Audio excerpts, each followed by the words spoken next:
Glendale detectives confirm that 50-year-old Leon Goff II, the father of 4 and the owner of this hilltop home, was one of 3 men killed just after midnight on Thursday. They also identified the other 2 victims, 36-year-old DeAndre Sims, who lived in Los Angeles, and 35-year-old Marty Mokum, who also lived in the Los Angeles area.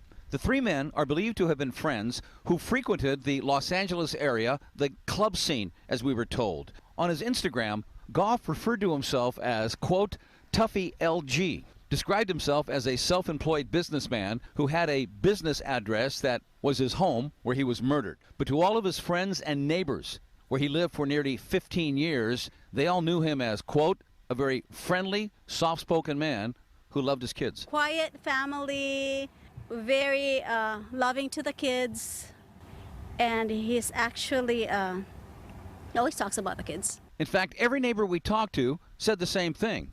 Goff was always with his children, walking them in the neighborhood or taking them to school. I am told that he shared custody with the mother of his children, and the 4 children were not at the home the night of the murders.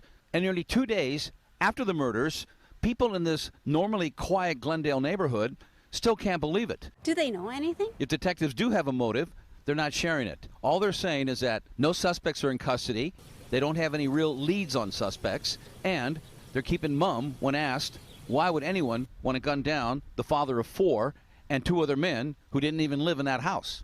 On Instagram, there were tributes for all 3 men. About Leon, one had to say this, quote, Leon had so much love in his heart, adding, he put those kids top of his list every day.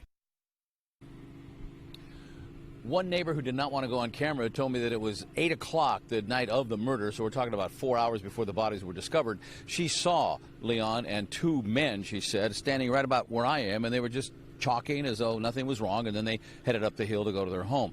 Another neighbor who did not want to go on camera simply said that everything was fine in the neighborhood. They never had a problem up there, but for the last couple of weeks, she said, this is how she put it, ooh, the expensive cars that we'd be driving up. Reporting live from Glendale, I'm Dave Lopez.